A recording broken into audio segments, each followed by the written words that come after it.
fun day at the office? A little stressful.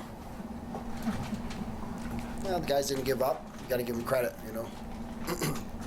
Down all game long to crawl back inch by inch, and they kept answering our goals. So we were playing back and forth until the final. I think that was our first lead of the game, wasn't it? Yes. Yeah. You know, credit to New York too for playing a hell of a game. You know, I thought their goalie had a great game, and our goalie did as well. And it was a tight lacrosse game, 10-10 overtime, and something about the overtime games this year. I think that's our 4th win, so I'll take it. Yeah. Is it your big, considering what happened 2 weeks ago, I would assume this probably is your biggest regular season win, just to expunge that memory and move forward to get this win in the division. Right? You know, I think to put things in perspective, like, you know, it's our bounce back game, right? We got whooped by Toronto. We have 2 weeks before we play our next game, and guys are eager to get going. You know, New York's out of the playoff race. They got nothing to lose. We're coming in, getting a little bit healthier. We had a couple scratches that were, you know, Tahoka didn't play, Bomber didn't play, Sweets didn't play. But, you know, I think mentally people are thinking, oh, we should go in there and beat this team by 5-6. It should be an easy win. But this is a good team. You know, they have a great offense, and like I said, their goalie played well, their defense played well, and they did a great job of maintaining the league throughout most part of the game. And we just found the way to win that game. So it's easy to think, oh, we should beat them by 5 or 6, but that's a good team. Like, all the teams in this league are good. If you give them a reason to play well, they will. This is the first time in 6 you've scored as many as 11 goals. And the offense still didn't look that great, maybe a little better, but... Putting that ball in the net solves a lot of problems. Yeah. You look at the shots on net. Just look at that. Look at the last few games.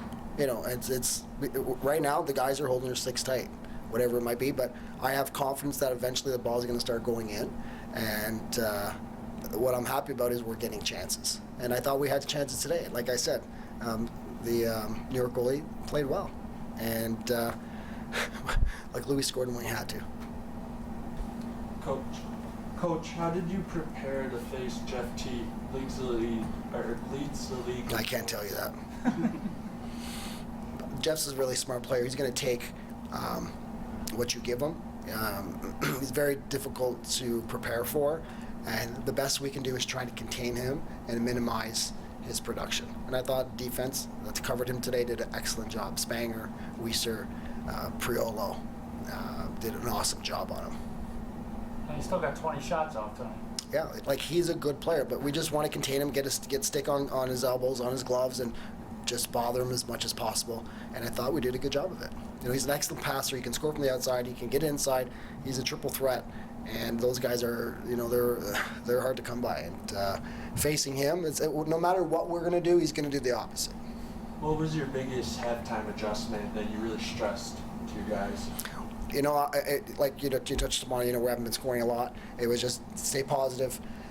We're doing a lot of good things out there, and I just was stressing to take your shot. Like, I find when guys hesitate, that split second of decision making usually doesn't end well. Usually it's you're missing the net, or you're shooting the ball at the goalie's chest. It's not done on purpose.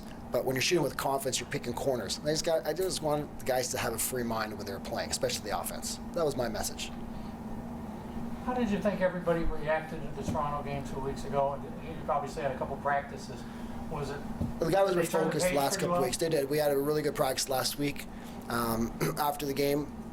And then we had a practice last night. Both were the one last week is high tempo, and guys were totally into it, very eager to get back at playing the game. And then last night, guys were focused again, not as intense because we had to, you know, obviously not tire them out for our game. So now you got them again, Toronto. Yeah, Back here in a week, and yeah, it should be. It's going to be for first place, so it's a big game for both teams. I'm sure they're coming in with a lot of confidence, you know, and we're trying to get our confidence back. More importantly, you know, we're a playoff team. We secured second place, and we're trying to get that home floor advantage. So first place is important to us, and it's important to our fans. did the night for Tucker again add any emotions of the night? Or Yeah, it always does. You know, it always does. Like, you know, it's bigger than the game, and that's all I can ask my players is go in and try their best and give 100% effort. And I got to give my guys credit; they're always working hard. It's not for lack of effort that we don't win every night, or you go out and our plays don't work.